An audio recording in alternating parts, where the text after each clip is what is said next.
Batavia, ibu kota Hindia Belanda yang didirikan di Pelabuhan Jayakarta, lalu direbut dari kekuasaan Kesultanan Banten. Kini telah berubah mengikuti zaman perubahan menjadi kota Jakarta.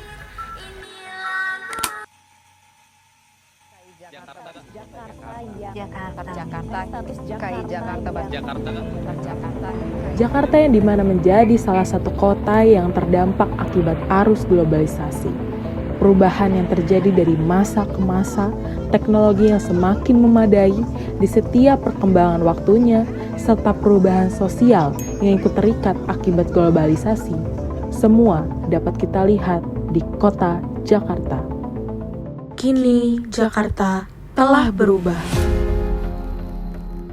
Globalisasi telah membuat Jakarta lama menjadi memudar dan menghilang.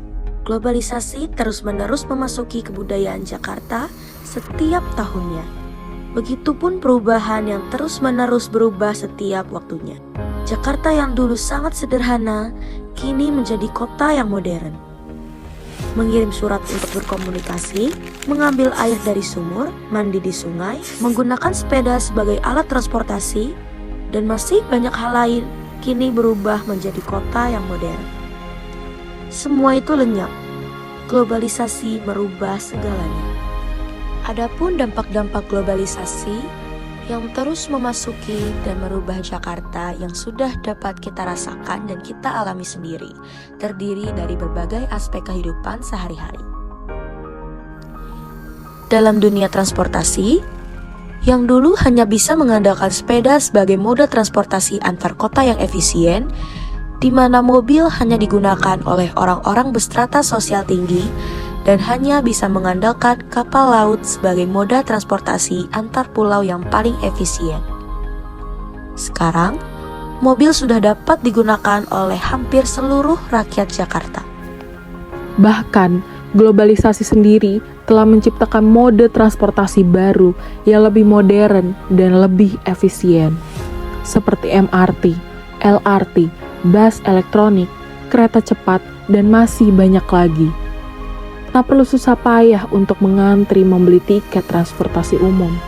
Kini, hanya dengan menempelkan kartu atau melakukan scan dengan handphone, kita sudah dapat menggunakan fasilitas transportasi umum. Pada dunia musik dan hiburan, masyarakat lama gemar menonton pertunjukan sebagai sumber hiburan mereka. Begitupun dengan radio untuk mendengarkan lagu pengisi waktu senggang. Kini pun telah berubah, pementasan yang memudar dan mulai menghilang. Radio yang sudah jarang sekali orang gunakan berubah menjadi video pementasan atau musik digital yang dengan mudah dapat kita akses melalui handphone. Bahkan, sekarang sudah tercipta Bluetooth earphone untuk mendengar suara handphone. Dunia lifestyle juga terdampak dari adanya globalisasi.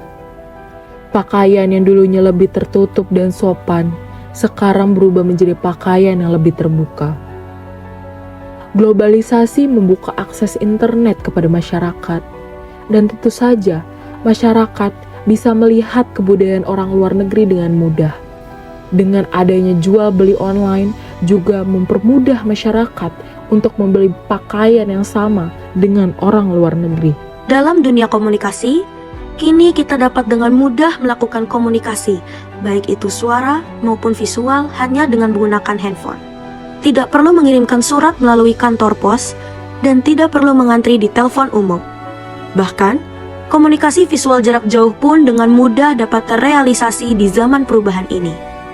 Dalam dunia ekonomi dan pembayaran, zaman terus mengalami perubahan.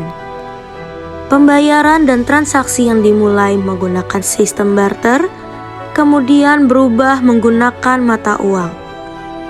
Mengikuti arus globalisasi, kini menggunakan kartu. Dan sekarang menjadi efisien lagi dengan menggunakan uang elektronik.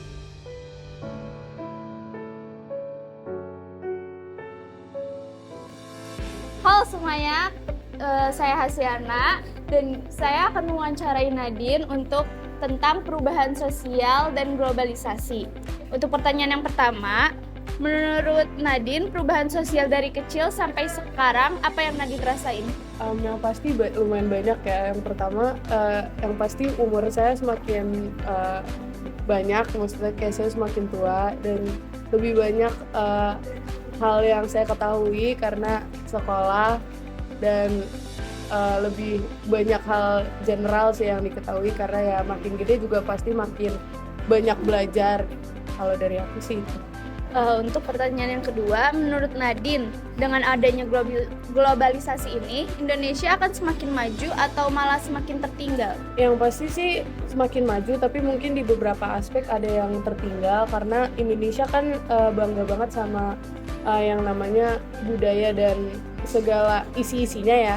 Mungkin ada beberapa hal yang mereka kurang paham tentang globalisasi, tapi secara keseluruhan sih yang pasti maju karena teknologi sangat membantu dalam segala aspek di negara Indonesia ini.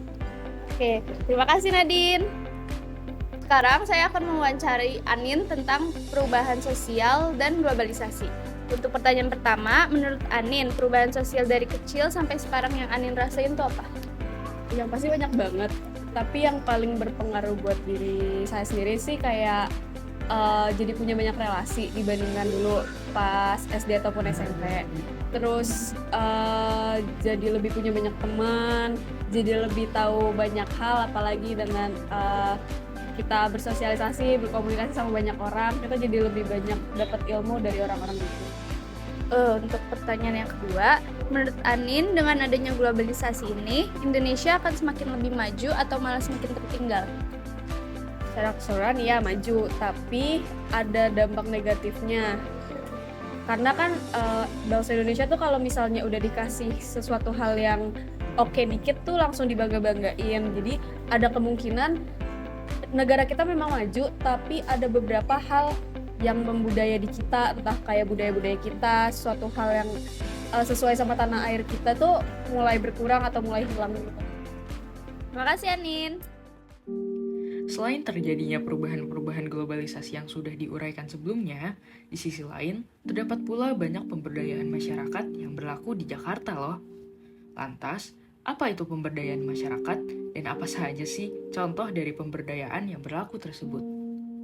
Pemberdayaan masyarakat adalah proses pembangunan sumber daya manusia atau masyarakat itu sendiri dalam bentuk penggalian kemampuan pribadi, kreativitas, kompetensi, dan daya pikir serta tindakan yang lebih baik dari waktu sebelumnya. Lalu, mengapa pemberdayaan begitu penting untuk diterapkan?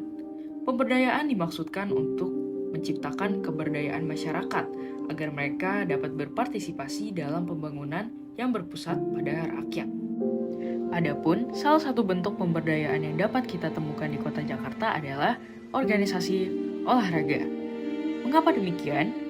Karena dalam organisasi olahraga, para anggota di dalamnya pada umumnya memiliki misi untuk menggali kompetensi baik untuk diri sendiri ataupun bersama masyarakat lainnya.